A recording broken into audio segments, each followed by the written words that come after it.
Lydia Soifer.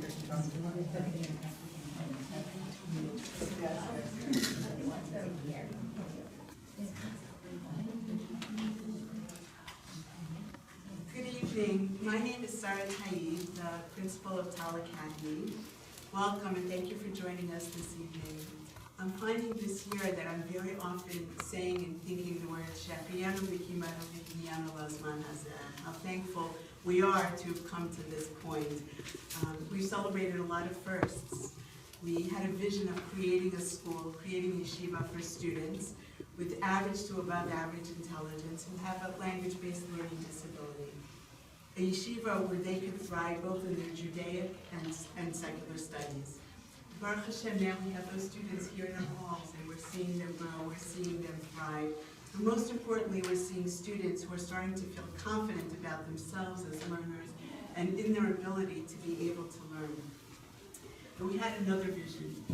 We had a vision to be a resource for parents and professionals to help them understand what it's like for a student with a language-based learning disability and how we can help them.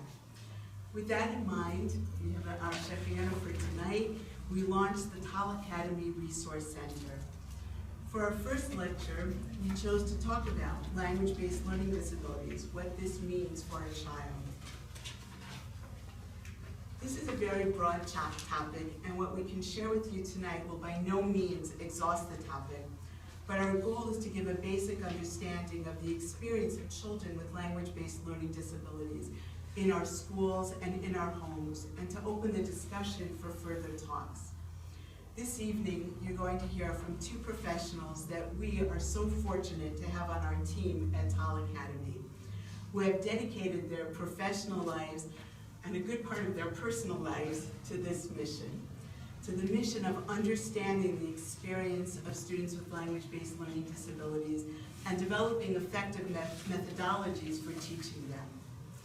Dr. Soifer will give an overall view of the experience of a student with a language-based learning disability. Mrs. Kresh will speak about the specific challenges of Kriya for students with language-based learning disabilities, and I'll end the talk by speaking briefly of other challenges that students with language-based learning disabilities experience in a Judaic studies classroom. Thank you to those who have submitted questions beforehand. We've tried as much as possible to incorporate those questions within our talks, and with time permitting, we'll open up the floor for some questions from the group that's here as well. So now it's my great pleasure to introduce my dear colleague, Dr. Lydia Soifer. Dr. Soifer is our language and methodology consultant. She is a language pathologist with over 50 years of experience in clinical and private practice, as well as university teaching. As a parent educator, teacher trainer, and staff developer, she specializes in the role of language in children's learning, literacy development, behavior, and social emotional development. Dr. Soifer's program, Classroom Language Dynamics, is used in multiple school settings, and we're proud that it's being used in our setting, and that we have Dr. Soifer here to give us really training, on-the-job training in her program.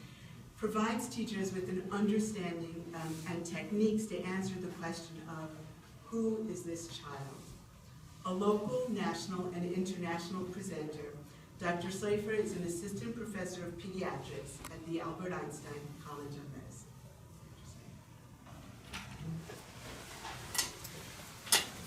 Get nervous when they do that part about over 50 years of experience. My hairdresser of 30 years and I have an ongoing disagreement. People will say to me that this burgeoning gray hair looks like highlights, to which my hairdresser says, "You want highlights? I'll give you highlights. Those are not highlights." So the children have done this to me after so many years. What I'm going to attempt to do is present you with a lot of information in a relatively short period of time. Each of these topics takes hours and hours and hours, but we wanted to give you a sense of who we are and how we look at the children with language difficulties. I will warn you in advance, you've made a terrible mistake by sitting on the front row because I will be using you, all right? That doesn't mean that I won't get to you as well. So now, if I touch this and it moves forward, she's getting ready to leave, I will be extraordinarily happy.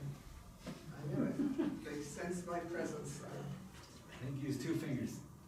Okay. I wrote my entire dissertation in pencil, just saying. All right? So what we're going to talk about tonight, we don't have a huge amount of time, but I want to give you a sense of how we think here at TAL and what we want you to have with you when you read. So I'm going to attempt to cover 4 different topics for you. A brief discussion of what is language, what is a language-based learning disability. I actually am going to give you a language-based learning disability. It's temporary. You can leave it here when you go home, fear not. And what does having a language-based learning disability mean for any child, as well as, very deliberately, some red flags and warning signs, which for me is a very, very big deal, because these issues can be identified very early on, so that we do not have a child struggling for longer than he or she needs to be struggling, or not struggling at all, if taught in a way that most can learn. This is all I have to do.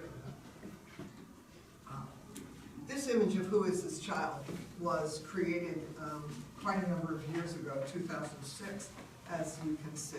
It was created for a boy who came to my office in White Plains to be evaluated because his school district had informed his parents, are you ready, that he was intellectually limited, learning disabled, emotionally disturbed, and had a severe attention deficit disorder. Actually, the only thing he had was a learning disability and a mild attention deficit disorder. And what he opted to do, and we added all of these pieces, because this little fellow was actually a bright little boy, not just cheerful, but intellectually able, who had an attention deficit and the attendant executive functions. It was very hard for him to be the boss of his brain. He would, oh, you've got red glasses, while he was doing social studies. Or looking down and say, where'd you get that? That's pretty, when somebody had said to him, who was the first president of the United States? He couldn't redirect himself, or he'd get stuck in something and be unable to move. His working memory, the ability to hold on to information, for those of you who are educators, those of you who are parents, I'll make it very, very simple. It's a hugely complex idea. It sounds like this. Teacher asks a question, and she calls on me, Lydia. Oh, I forgot. Because while I was looking for the answer, I forgot what the question was. Working memory is your brain's post-it note. It holds on to a piece of information while you're thinking about something else. There's lots of kinds of memory, but working memory is super important because it allows you to remember the beginning of the sentence when you get to the end of the sentence. It allows you to remember the first part of an instruction when the third part of the instruction is being given. And then there's emotional functioning. And my friend, he was made to feel stupid. So he decided, by virtue of his personality style and temperament, because his neurology was such that he was a learning disabled kid, he was sullen, he was somewhat disrespectful, and he was challenging. You know why? Because he decided that it was better to look like a tough kid than a student. So he opted to be seen as a bad boy instead of as a dumb boy. His language system was vulnerable because of memory and attentional difficulties, and we're going to talk about that in a moment. He was not being taught in the way he could learn, ergo, it looked like he could not learn. And then he had real sensory motor problems. What does that mean? What it means is that this fellow could not wear pants. He couldn't wear jeans, he couldn't wear slacks. He could only wear sweatpants because the seams bothered him. His mother had to find socks that had no seams because if he was wearing anything that irritated, you know how ladies will do that to each other, well, let me fix that tag for you. He couldn't divide that. So this little boy was misdiagnosed, mistreated, and And guess who graduated from college? He did. Because we got him into a school where they knew how to teach the way he could learn. And they recognized who he was as a person. And by the way, he was a very upset little boy that first year of college. Well, he wasn't so little anymore, he already was taller than me. I met him when he was 8. You know why he was upset? Because his GPA was 3.84, and he wanted a 4.0. That was the kid who they said was intellectually limited, learning disabled, emotionally disturbed. So we asked, who is this child? Because as the mother of twins, I have 2 boys who could not have more different temperaments and learning styles. One of my sons does in fact have a language-based learning disability. And now his attitude was about that. Yeah, so what?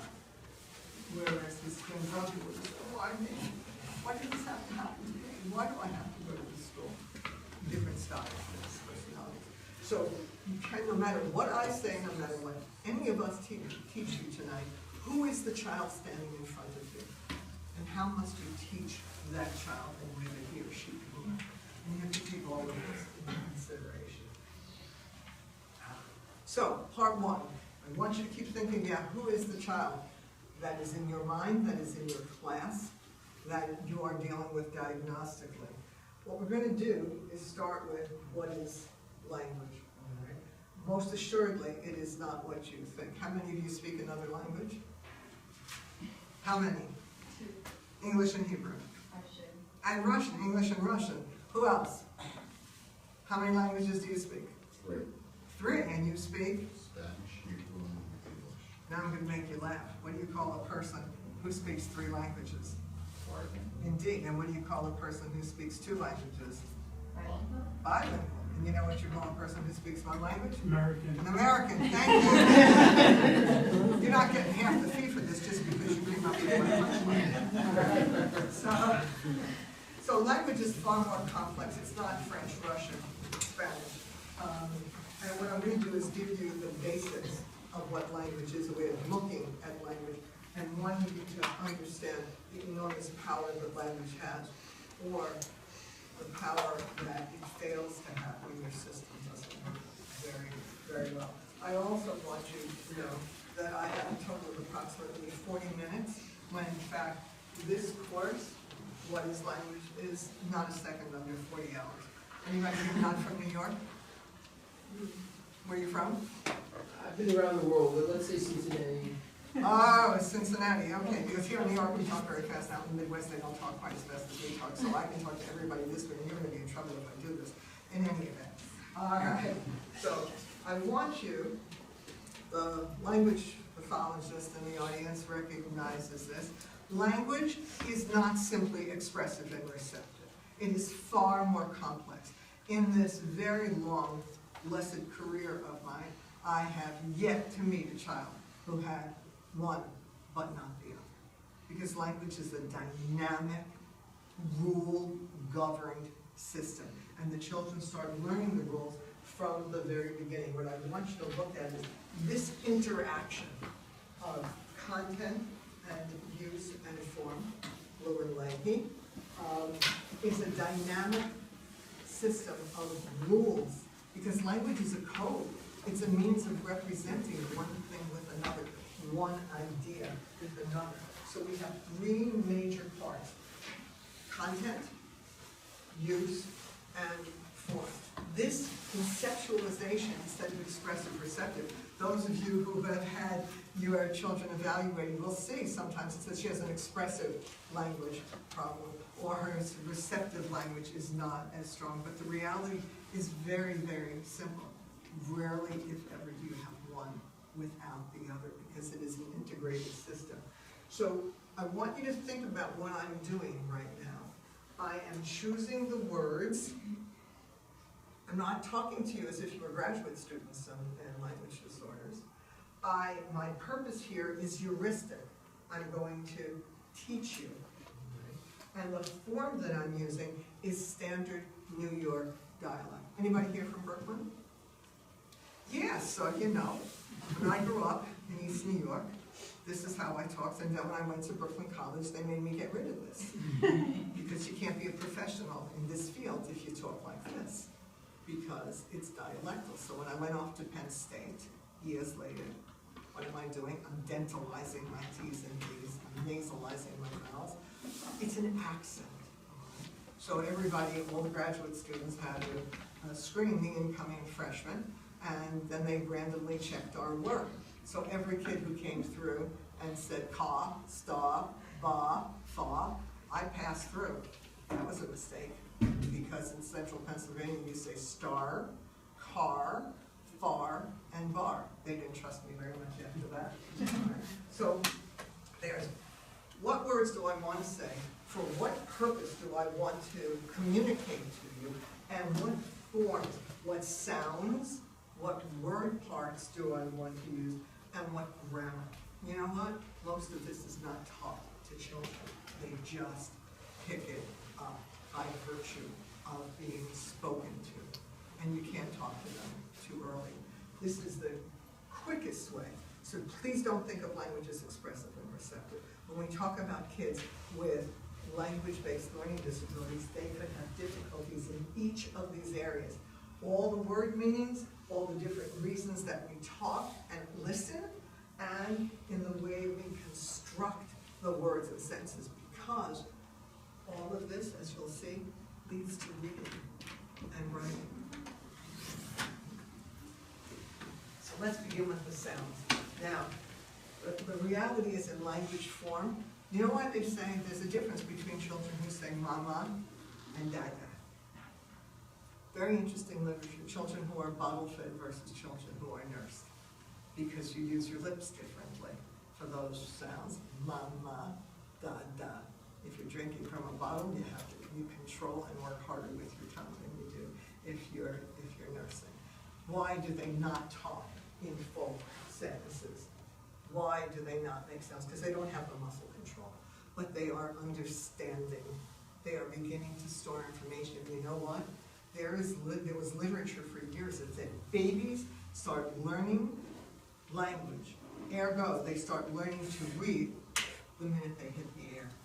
Why? Because you have to acquire the sound system of language. And recent research, are you ready, says babies begin to learn to read in utero, because they can hear and feel the intonation patterns of the mother's voice and begin to recognize it. And do not underestimate the power of the intonation patterns. There are the sounds, but if I talk to you like this with very little difference in the way I presented, you would never want to hear me talk again and say that woman has read too much about artificial intelligence. She sounds like a robot. All right, but that's not the point. I can look at my neighbor here and say, oh, I love your glasses. And it's a compliment. Or I can look at her and say, oh, I love those glasses. She took them off. All right. So there are the sounds, and then you combine the sounds into words. And then you know what else they do that's remarkable? They figure out the prefixes and the suffixes. All right. Perfect example. My son, Joshua. All right. Joshua was about 2.5 or 3. He was eating breakfast. We were going to be late for school. I said to him, Joshua, honey, please, one more spoonful, we're going to be late. And he looked up at me. Gorgeous, greenish eyes. That kid is so gorgeous. You should see him now. And he said, but Mommy, I'm spoonfulling it as fast as I can. And none of us had ever used the word spoonfulling. He had already figured that one out. If you stick ing on the end of a word, means I'm doing it now. Nobody taught him that. So they're acquiring the form and putting it into sentences. First the sounds, then the words, then the word parts into sentences. Go. And then the sounds are used to create words and recognize them, and you build a vocabulary. Be careful of what you say in front of them, because they will repeat it. Hopefully not in front of your mother-in-law, but there is a reality that they pick up on what you say. So that there was a period of time that I worked in an area of extreme poverty. And one of the patterns that we were seeing in the children is they were very strong-willed, it seemed. They gave orders. Give me that. Sit down. Don't. Because that's what they were hearing. Whereas in my case, people used to tease me and say, Lydia, some people are going to save for college. You should save for psychiatry because you're going to make those kids crazy, because we were talking to them all the time about different things. Not talking at them, but talking with them and to them, so that we're building vocabulary, and it's all different levels, because the way you are spoken to ensures the way you will understand. And so I give vocabulary tasks to parents. You know what the most important one is? Talk about what you're doing and read to them. Talk about what you're thinking. And that way you're not just giving orders, directing them. But you know, I was thinking that if we set the table tonight together, it'll gonna get done faster. What do you think? Talk to them about what you're doing, because they are storing information way, way, way before they can use it for conversational purposes. All right?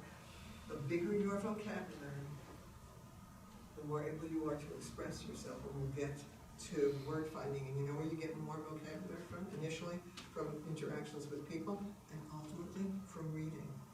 Because words in what you read are very different than the everyday words that we use. The example that my friend gave one night, we were walking to her apartment. I'm a city person, and we were walking to her apartment in the suburbs, and there was a long path with high bushes and low lights, and I was basically waiting for a mugger to jump out and grab my purse. And so I'm a paranoid New Yorker. What was that all about? And I said to my friend, gee, Heather, is this pathway sufficiently illuminated? And she said, you mean, is there enough light? Yeah, but you see what I mean about levels of vocabulary? I can say to you, give me that thing that you use for looking at, because I only teased you because I needed an example. Because I can't find the word glasses. It won't show up. So the words, the number of words that they accumulate, that they store, will be the words that they have. That's right. Okay, sir. They sense my presence. There you go.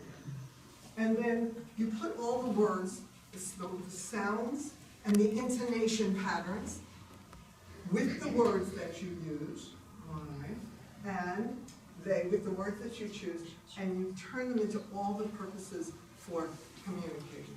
I can ask you a question. Where'd you get those sneakers? I love them. I can give you an order. Sit up straight. It's not good for your posture. I can make a comment and say, if you would smile at me, it would help me get through this a little bit more. Anyway, there you go. Thank you. I can tease, or I can reprimand.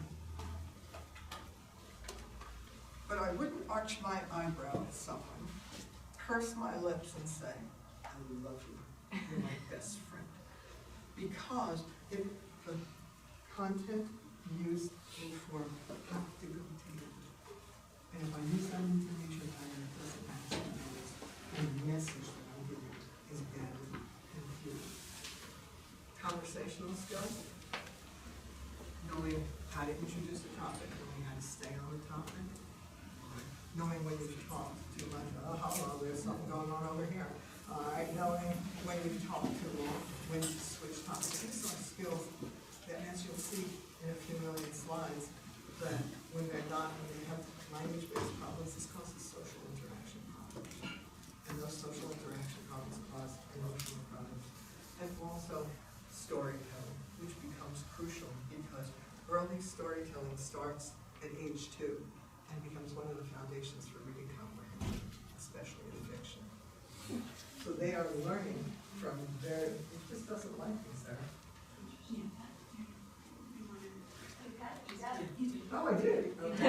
So what I want you to see is, now look, oral language, oral, A-U-R-A-L, and oral, O-R-A-L. Look at that. 2 words, 2 different meanings, spelled differently, sound exactly the same. English, unlike Hebrew, is a royal pain in the neck, because in the standard form of English, there are 44 sounds, and nobody speaks the standard form of English, and there are only 26 letters. There are 5 vowels, but there are multiple vowel sounds, 16. All right? Now, we start by listening, because we don't have the motor control to talk. Then we begin to speak. And don't kid yourself about the part about content forming use, because I can walk around and have a big vocabulary. Shirt, knickers, lady, cadwachon, Barbara. And I have a vocabulary of 5 words. But watch, that's just words. What do I do with them? That? And that? What is that? Dad. Oh, Dad. What is that? I love those. Give me that. Even though I said it with 1 word. But my intonation and my intent is different. So it's not just how many words, it's how you use them. So we start by listening. We move to speaking when we have the motor control. Listening becomes reading, and then writing. And by the way, let me emphasize this. There is decoding, figuring out how to pronounce the word. And then there's comprehension. And decoding plus comprehension equals reading. Because if you just decode it and don't know what it means, you didn't read it. So language is the foundation of reading. Language is the foundation of reading. Just. I'm so proud. I got the touch. All right? How talking and listening become reading and writing. I want you to see that the concept of content, use, and form, knowledge of words, it's not just the number of words you know, it's what you know about them. And there's all different levels of words. All different levels. Think about geography. Think about geology. We don't use those words at dinner. Do you discuss the difference between metamorphic and sedimentary rocks at dinners? If you do, I'll take your kid away from you. But the fact is, we talk about what you did in school today. If Bubby is coming, where we're going next week. So we have to have all of the world knowledge represented in words and know how to use them. We have to know all the different reasons for talking, all the different reasons for reading. I read People magazine, which I don't really do. We read People magazine very differently than I would read the Heaven and Earth grocery store, which is what I'm reading now. Which is very different than reading a doctoral dissertation and editing it for someone. What are the purposes? And do I understand what I'm reading? Because if you're just saying the words, you're not reading.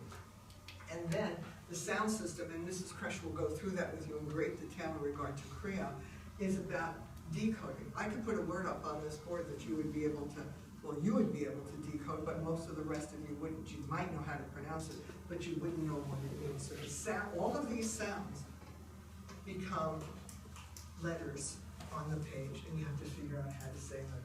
And the rules for word structure. All you have to do is think of my son Joshua saying spoonful. That leads to the way you spell and pronounce. Perfect example. All right.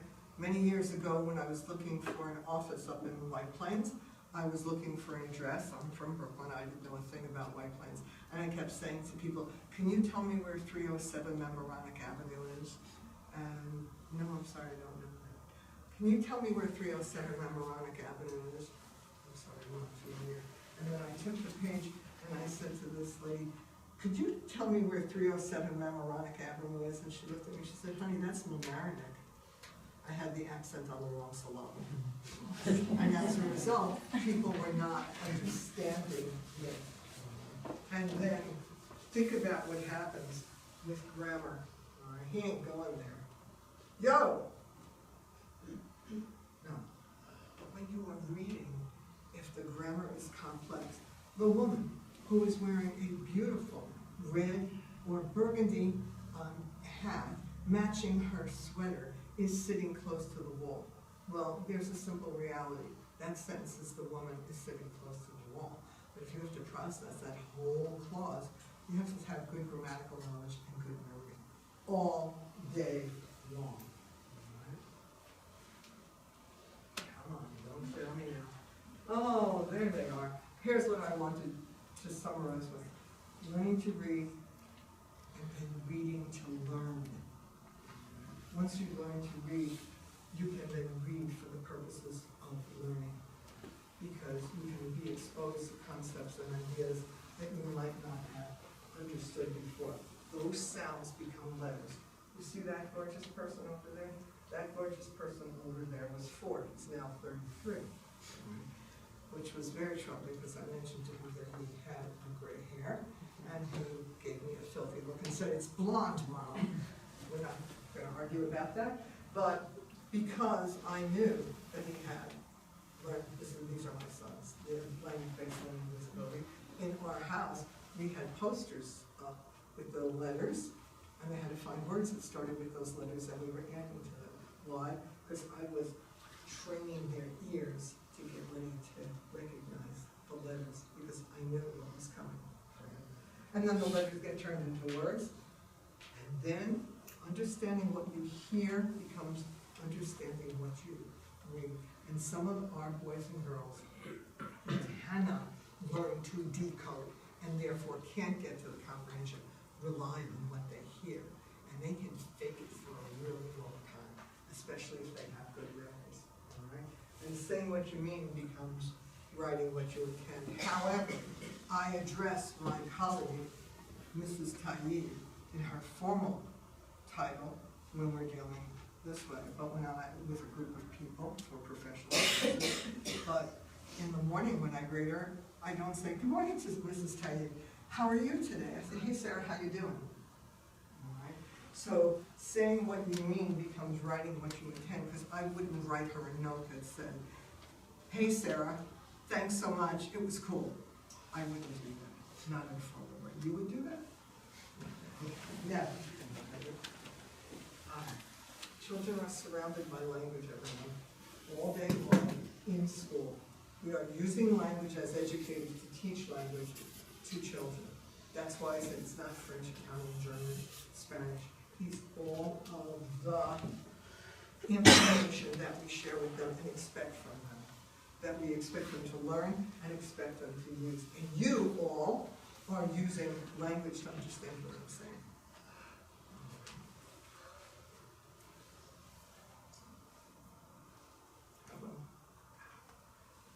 Ultimately, there's reading comprehension. Why do we go to school? To become informed. And reading comprehension begins with decoding, figuring out how to pronounce the word.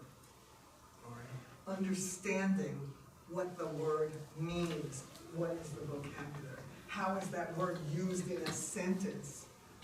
What background knowledge do you have? Here at TAL, we make a very big issue when we are teaching the children something new.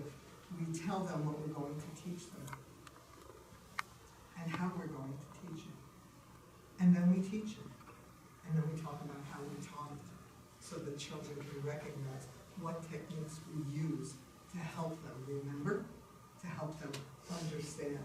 And then there are all of those executive functions and working knowledge that have to be done. When I was a young clinician, I was taught a very, very powerful lesson by a child with whom I was working. I gave said child something to read.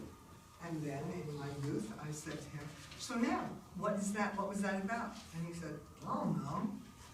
I said, "Okay, honey, read it again." So he read it again. And I said, "Okay, now, tell me what it was about." And he said, "I don't know." I said, "Well, why did you read it?" Because it never occurs to me to read something without intending to understand it. And you know what the answer was? You said so. Because you told me to. That's why you read it? Yes, because you told me to. So you have to have the intent to understand what you are reading. And so much of that depends on your language system, form, content, and use, and on your working memory, and your executive functions. Part 2. That is the fastest, cheapest version of what is language that you will ever hear anywhere. All right? If Dr. Will did this, I would be in deep trouble. All right? Professor Lois Will of Columbia University, along with Professor Margaret Leahy, created the conceptualization of content use and form, which was revolutionary at the time. What's a language-based learning disability? I want you to keep this in mind. What does it mean? I can define it in terms of the impact it has on a kid, but it depends on who that child is. Variety is the spice of life. Some kids take it, some kids don't. Some kids are mortified, some kids, yeah, so what? So it depends on all of these aspects of who is this child sitting in front of them. And we see it. This year, this first year of TAL, we saw kids who were afraid to be in class, who had been uncomfortable previously, were used to not being recognized for their ability, who couldn't give an answer, who didn't have the Sitzfleisch to sit through an entire lesson. Right? And some of them were doing what they were used to doing, trying to get out of that class. We don't see that anymore. Right? Because what they know is that we know how to teach them, and they feel better about who they are as learners. That isn't always true. So what is a language-based learning disability? Here are some important characteristics. And by the way, you can see this early on. Difficulty in any of these areas. So listening, speaking, reading, spelling, writing, and math, because math is a language-based skill. It's a foreign language. And it is filled with multiple meaning words. Right? When you see these difficulties, keep that image in mind. Right? When you see a youngster whose version of NEAT is 52-card pickup, then you know that that kid's backpack is going to look like who did it and ran away and will probably be left on the bus. And where's your homework? All right? Just because you know what the child meant doesn't mean he said it in an appropriate, sophisticated way. How many of you have word finding difficulties? That's not supposed to ever happen in little kids. Ever. For those of us who are approaching the age of 35 or 40, that's not nice. All right? That's a different story. But no little kid is supposed to have word finding difficulties. And you know what? If you have word retrieval difficulties, one of the problems you encounter is you can't remember the sound that the letter makes when you're trying to decode. And you know what I can do? I love those spectacles. Those frames are fabulous because the word glasses won't come to me. But you can't talk around the sound that a letter makes. Either comes or it doesn't. So, word finding difficulties, higher level figurative language. We don't realize that the amount of figurative language in children's literature is enormous. Go take a hike. I don't know how to hike. I never went to. It means just leave me alone and go away. And why didn't you say that? Instead, they told me to take a hike, and I don't go to the mountains. They're very far away. And now you're looking at the kid and say, kid, what are you talking about? All right? Because they don't understand those kinds of idioms. Early reading problems. I will tell you that the 4 words in this language that I hate more than any other are these. I hate to read. Breaks my heart. I don't ever want to hear a kid say that. Watch for these. We take the grammatical errors and don't they? Somebody wants to come in. Oh, that's right. Okay. These are patterns. If you find yourself saying, listen to me, pay attention, then something is going on for that kid. Now, this is part of what H sounds like. You want to guess what that means? Can you take a guess what that phrase means? Build your own thing with the stuff. This is directly from the children. Build your own thing with the stuff. Come on, build your own thing with the stuff. You know what that meant? Don't use my blocks. That's what the kid was taking blocks from the other child. Don't. And you know what's important about that? He said it perfectly clearly. His speech pattern was perfectly clear. But what did he mean? When we landed in a faraway place, I barfed everywhere. You know what that meant? The plane ride was long and I threw up. All right? But think about it. It was clear. When we landed in a faraway place, I barfed everywhere. It's very nicer there. Want to guess? It's very nicer there. New York City is much better than New Jersey. I didn't say that, the kid did.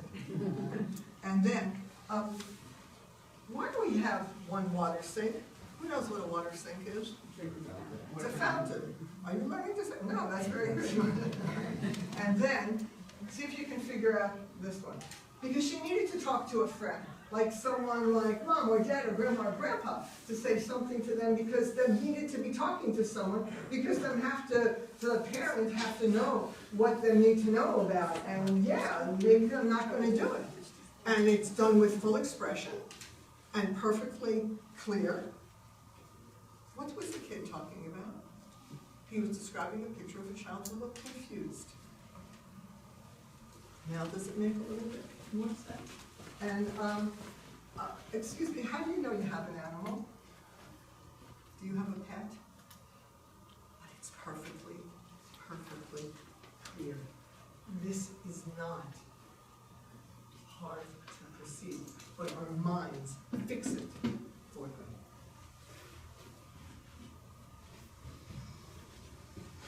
Okay?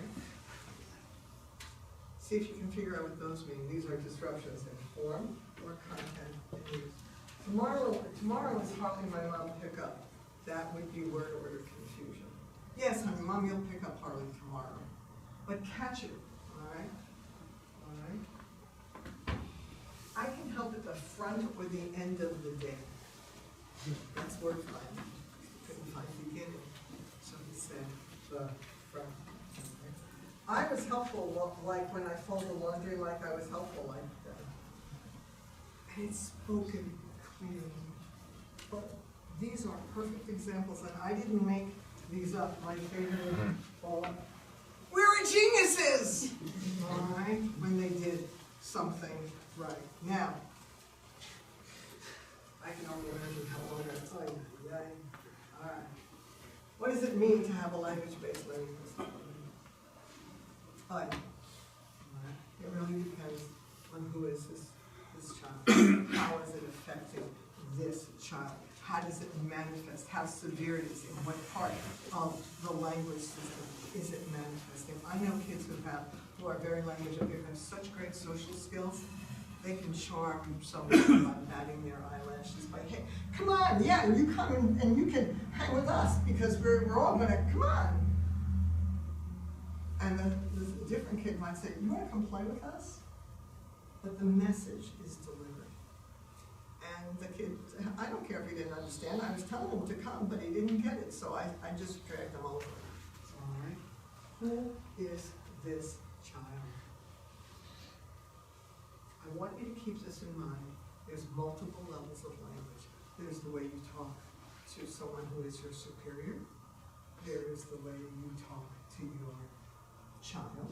There's the way you talk to your boss. There's the way you talk to your in-laws who are driving you nuts. You talk to different people in different ways. You talk to shopkeepers differently than you talk to colleagues. There are all levels. And when kids come into school, they have to adjust to a level called academic language. When we're not talking about things that we all have in common. As a rule, teachers know the answers to the questions that they're asking. That's not true in every day. So you have to keep in mind that there's a continuum from everyday language all the way to academic language. And many of our kids get by in the world because they can engage in a certain level of conversation because we're sharing the context. But that's not the same when we are talking about academic language. but nothing but vocabulary. Now, are any of you physicians? Thank you, Dr. Zaharos. Could you not participate, please? I am going to deliberately, I hope, make you extraordinarily uncomfortable. I don't live nearby, so I can get out of town and you can't get me. All right? What I want you to do is be a student for a minute, and you have a language-based learning disability. So I, your instructor, am going to say, all right, all of you, I want you to read the next piece. I'm going to provide you with a reading sample. I'd like you to read that. And then what I'd like you to be prepared to do, if you will, is summarize in your own words, everyone, all right, using very specific vocabulary from what we will be reading, all right, and I would like to hear some mature sentence structures with embedded clauses and with well-developed conjunction use, all right. Answer the questions at the end of the selection, if you would be so kind, and make sure to check your spelling and punctuation, and then be prepared to discuss what we've just read. Are you all ready? Are you sufficiently intimidated? No? Get ready.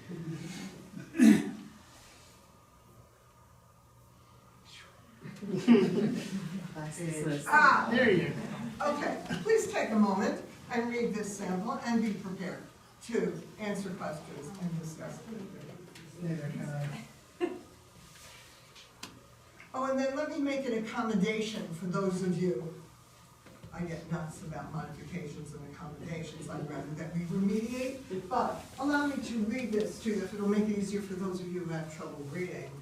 The classic transverse incision can be made with 2/3 of the incision lateral to McBurney's point. Alternatively, the point of maximal tenderness is the location of an, I don't know what, based on preoperative imaging, can be used to determine the location of the incision. A scalpel is used to incise the epidermis and the dermis. Bulboelectric artery is used to dissect down to external oblique aponeurosis. How many of you have fallen asleep over here? And for the kids, that's what it feels like. How many of you want to have to read this, summarize it, right? This is a senior physician talking to a junior physician, teaching him a technique. Let me tell you, I hope it is not your appendix that this doctor has to remove for her first surgery. Now, they could be speaking in plain English, but realize that content area subjects have special vocabulary. And if the kids are unfamiliar with that, this is not, language is not just words. It's a combination of words and sentence structures and the information that is in your background knowledge, the information that is referenced. It has richness and nuance and depth. It's not just talking. Sufficiently intimidated? I could make somebody stand up and read it out loud, but you keep smiling. I'm going to get ready. I wanted to point this out because if school for you is having to read that kind of paragraph every day, having to listen for hours and not understand, language skills play a very important role in socialization. That's the language use part of things. And we know that there is that literature is very clear that language impaired kids get more trouble. Language impaired kids have more trouble making relationships, and they get thrown out of class, they get reprimanded because they said the wrong thing or misinterpreted what was said to them. I deliberately picked that out because there are so many nuances of language. I could walk up to my friend and colleague, Mrs. Tye, and say, thanks so much for engaging me in this process tonight. It's really important to share this information. You're an inspiration. Or I could walk up and say, yeah, like it was good, and I'm glad because I always do this, and it helps because you are, why are you making that face at me, sir? I'm just telling you like a goodness thing. Because she's now nodding and going. But the kids can pick up on that. And when you don't understand and you feel stupid language plays a critical role in socialization. And the example that I'd like to give is this one. This is from the research. A little girl that was being studied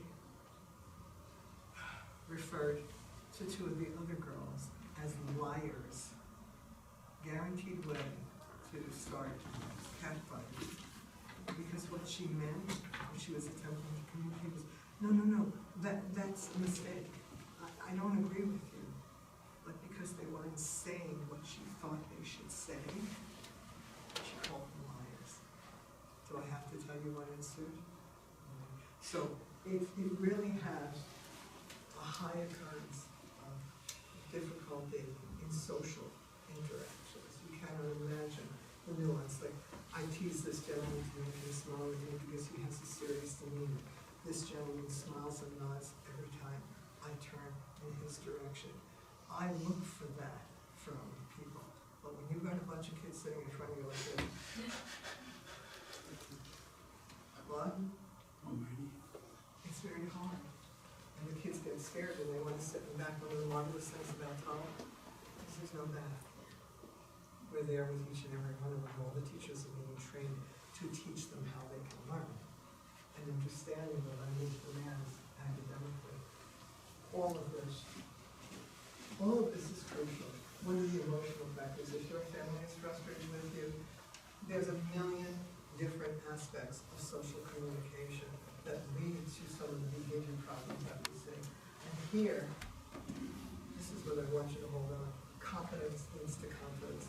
And that's what we are seeing here in the last 5 months. As they acquire skills, they're more confident. We're confident. You're teaching them how to learn. I don't feel sorry for any of these kids. I'm only upset that it took so long for us to get to them, but you got them now, because sometimes they just don't feel great about themselves. We can identify them very, very, very early on. Very early on. Because an accumulated deficit is invisible. You can't always see it. It comes across as behavior or emotional, and it is a heavy burden for the kids to bear. Now, some red flags and warning signs, and then I'll stop. I train pediatricians at the Albert Einstein College of Medicine. I always have their names on a register. I actually have their pictures now. Welcome to the new world. So what I say to them is, if I ever hear from a family that you told somebody's parents, oh, don't worry, he'll outgrow it, and you don't tell those parents what it is and when it will be outgrown, I have your name and your picture, and I will find you. Because, you know what? You're going to spend more money on more frivolous junk that will end up in the garbage can than you will spend on some early intervention, real early intervention, real therapy. All right. And if the kid didn't need it, and so it goes. Think of all the junky toys you bought him that got broken. But if he did need it, because I will tell you, you can spot them by the time they're very, very young. And you know what? I'd rather say, he didn't need that therapist, he loved that therapist. But that's where ego and fear come in. What, my kid? Nah, not my kid. My kid's perfect. He's a genius. What are you telling me, there's something wrong with my kid? So be alert to that. Here's the list, and then I'll shut up. All right? These are very early on. I can get them in the nursery school. I can spot them in the nursery school for the behaviors that lead to wave a red flag at what is going to be a problematic. Oh, let's wait and see. It's sweet. And the worst problem is for this absolutely adorable little boy with such a sweet smile and such an easygoing manner that a little halo goes over his head, though he can't rhyme to save his 3-year-old life. And that's a warning sign.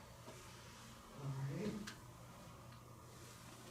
These are all there, early on. Again, I'm talking too long, so I'm going to. This is what I want to end with. The children are not their labels.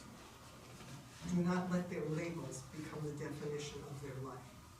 There's a difference. We used to say, she's autistic. Now we say she has autism, as opposed to a definition, all right? The big deal here is these are diagnostic categories. They are not labels for who is this child.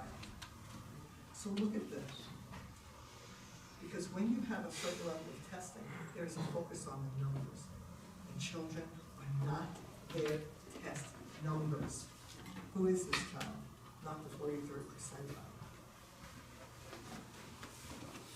Take a look at that. That is a boulder in Central Park. It had rained. Do you see the water coming down? Numbers, black and white. Now watch what it can become. Okay. You can convert something flat and plain, numbers, into a dynamic, colorful image. And Albert Einstein was a person who had a learning disability. He had dyslexia. So I want you to keep that in mind when I do.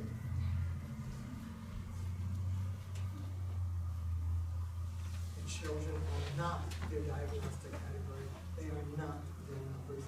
There's a great deal more to each of them. And we are obligated to teach them the way they can learn so that they know what they're learning, how they're learning, and why they're learning that way. If any of you knows a pediatrician who is saying he'll outgrow it, just give me the name and number. Thank you.